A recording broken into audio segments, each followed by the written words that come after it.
Hey everyone, welcome to my channel, Books, Scripts, and Purrs. My name is Leslie, if it's the first time watching.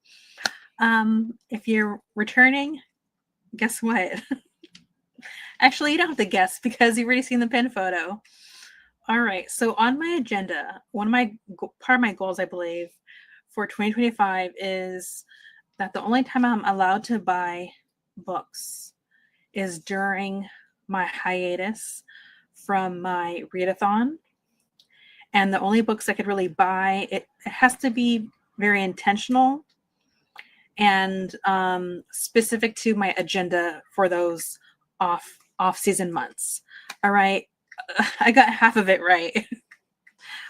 It's March. I'm on hiatus for my Interview with Vampire Inspired Readathon, but I did binge purchase. Okay. In my defense, I started a new job. Not in my defense. Another reason to be fiscally responsible is that I was out of work for months on end, like 5 months around that, before I actually found a job that was like matched what I really wanted. But the damage is done. All right. So I stopped by my local Barnes and Noble. I was running errands and I was in the area, so the temptation was there. Because originally I wanted to purchase a book that just came back out. It's a romance, but it would be in paperback. It's called I accidentally hooked up with a vampire by Jessica. I was just looking at her thing. What's her name? I just forgot. Jessica Cage. That's what it is.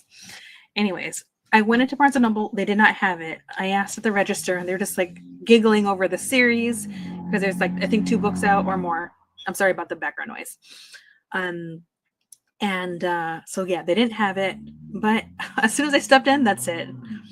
I broke my my pact with myself. So let's go over the books I got. One of them was for my daughter, so I feel like that shouldn't count. It's the 3rd book in the Tomes and Tea series, Tea You at the Altar. I purchased the first book for my daughter a while ago, and so I thought I'd get her the next book. I didn't remember which book I got her last. So now she has the first book, the 3rd book, and I forgot to get her the second. So I will be going back at some point to buy her the second book. It's just so pretty, right? So maybe at some time I'll read this as a cozy read. But I haven't read the series. My daughter read the first book and she zipped through it. And so she's actually way more of a harsh critic than I am. And she really liked this. She breezed through it. So this is the 3rd book. It says, I don't know if I'm saying the names wrong, so forgive me. Kyanth and Reyna are ready to finally walk down the aisle. In just 7 days, their wedding of a lifetime will be a reality. There's loads to do, but like all best laid plans, everything seems to be going awry. Between their baby dragons causing mayhem and tawny Kyanth's uptight parents invite themselves to the wedding, and Reyna becoming embroiled in a secret plot to overthrow Queen Tilane's, the world seems against them. How are they going to live long enough to say, I do? So this just looks cute, and even the back is cute, and I don't even actually, that's a lie. I was going to say I don't even have a book like this with the sprayed on edges, but I just got one for myself, and I think this is the first book with sprayed on edges that I have for myself, which I will be discussing. It'll be the last book, okay? All right. A book I don't really know anything about, but I want to add this to the shelf. We'll see. Yeah. I have a whole shelf of books that are focused on Mexico, and one of these years, yes, years, I'm going to tackle that shelf as like just one whole year, just read those books. I said this before and I'll say it again. That wasn't intentional. I just started piling books up there and realized, oh, most of them are like focused on Mexico. And so I grabbed other books from my other shelves and thought, why not? Let's just like make that at some point like a really cool, maybe year-long readathon thing that I do. So this will be added to the pile. It's by Yuri Herrera, translated by Lisa Dillman. And it says Signs Preceding the End of the World is one of the most arresting novels to be published in Spanish in the last 10 years. Herrera does not simply write about the border between Mexico and the United States and those who cross it. He explores a crossing and translation between translations people make in their minds and language as they move from one country to another, especially when there's no going back. So yes, that got me. The cover is just really stands out to me. So bought that. You're gonna start seeing a theme here, and I'll get into it. You could hear the birds, and I also live near an auto body. All right. Thirst, a novel, translated by Heather Cleary. Marina, oh, I don't know the last name. Yezux? I'm sorry if I'm ruining that name. Vampires are making a comeback, and Yezux is spearheading their rival with this bloody novel. All right, so on the back it says, in the 19th century, the twilight of Europe's bloody, I'm saying, I don't know how to say any of these words. Bacchanal, and a vampire must escape. She arrives to the coast of Buenos Aires, and for the second time in her life, watches as villages transform into a cosmopolitan city. She adapts, intermingles with humans, and attempts to be discreet.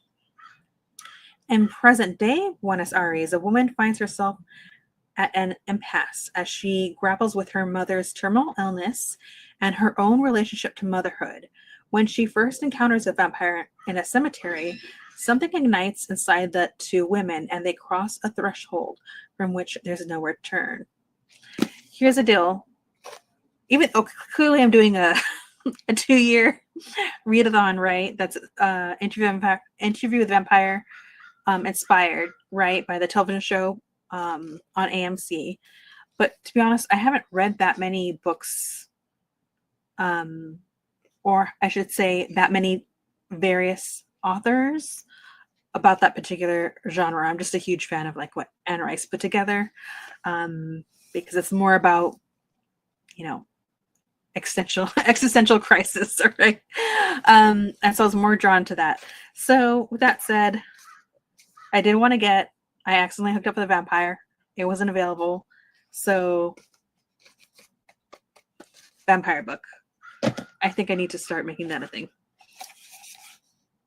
The next one, Steph from Coffee Over Apples just gave this book like rave reviews. And so now I want to read it. And I'm thinking of including it somewhere in my readathon. So even though I already announced what characters I'm reading from and how many books are slotted for them, some of those numbers might go up because some of these books I want to read this year. All right.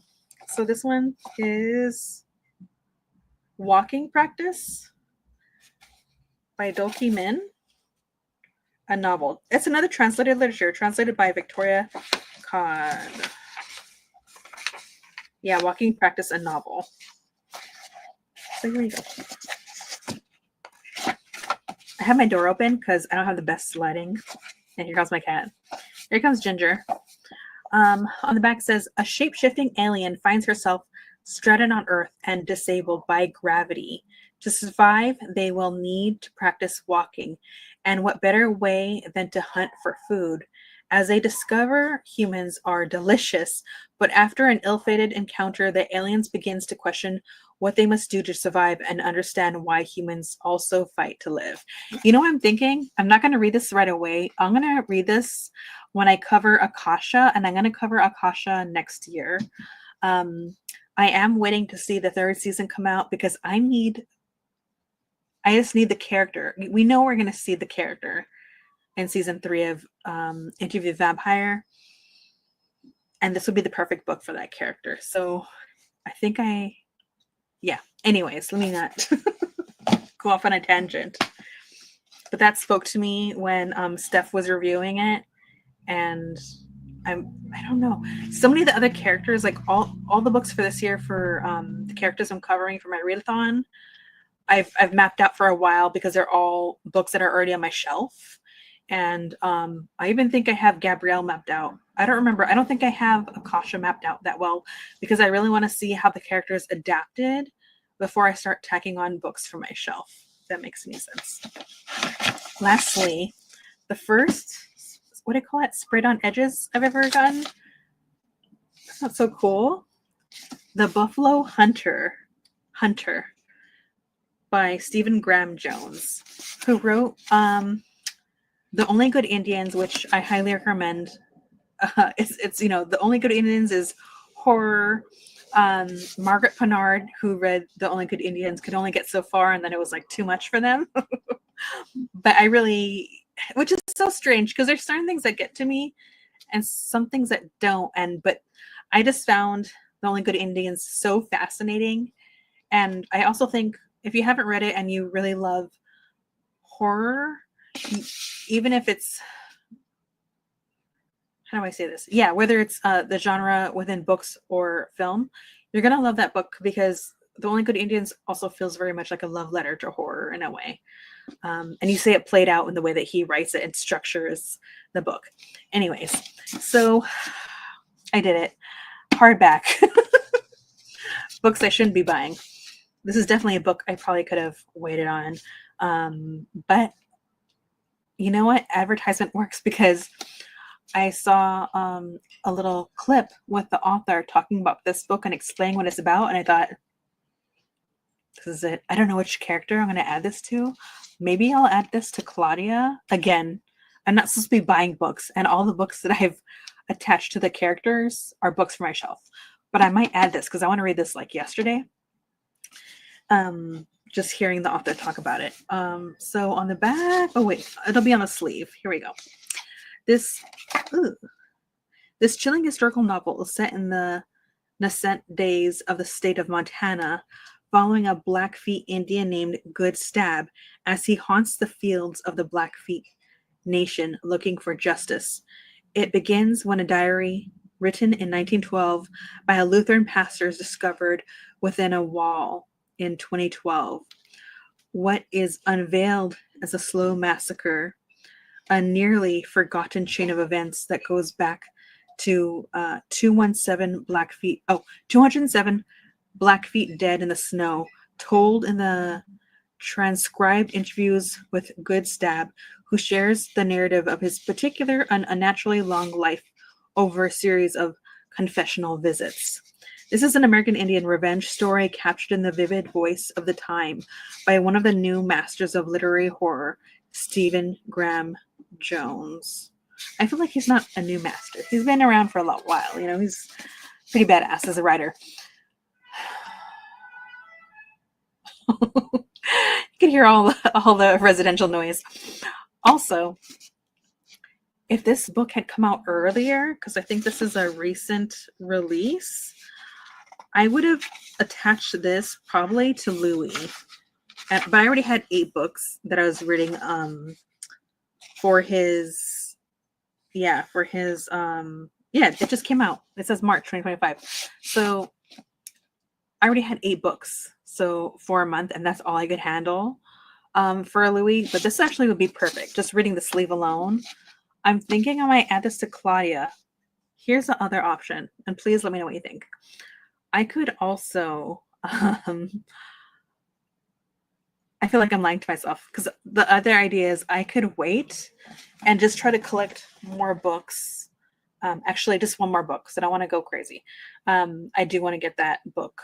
I accidentally hooked up with a vampire by Jessica Cage. And I thought, well, maybe at the end of my readathon, I'll just binge a bunch of different vampire books. But we already know I'm not going to be able to wait. Yeah, some of these books are just too good and fit into some of the characters really well. So yeah, that's it. Those are all the books that I got. Too many.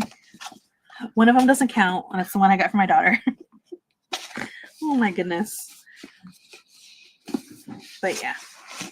But since it's a weekend and I did go to Barnes & Noble, it's like triple points day or something. I think this might be the last year I have a membership through them, because I think when I renewed my membership through Barnes and Noble, it was like right on the cusp. Like I met the deadline of not getting the membership increase, and it made sense to have it because if you've seen my book hauls the past couple of years, I've been going wild, and so it really didn't make sense to have it. But once my membership expires, I'll probably just let it expire. And I have plenty of mom and pop shops I should support more than going to just Barnes and Noble. Although I do love Barnes and Noble. But anyways, yes, these are all the books. Let me know if you've read any of these, what you think. I always enjoy your input. This is kind of a last minute recording, so I don't have any end card like I usually do. But thank you for watching. Let me know who's an auto buy author for yourself that, if you see it, you're just going to have to pick it up. What do you want? You want to say hi? Come on. Say hi, Ginger. All right, everyone. I love you. Happy reading.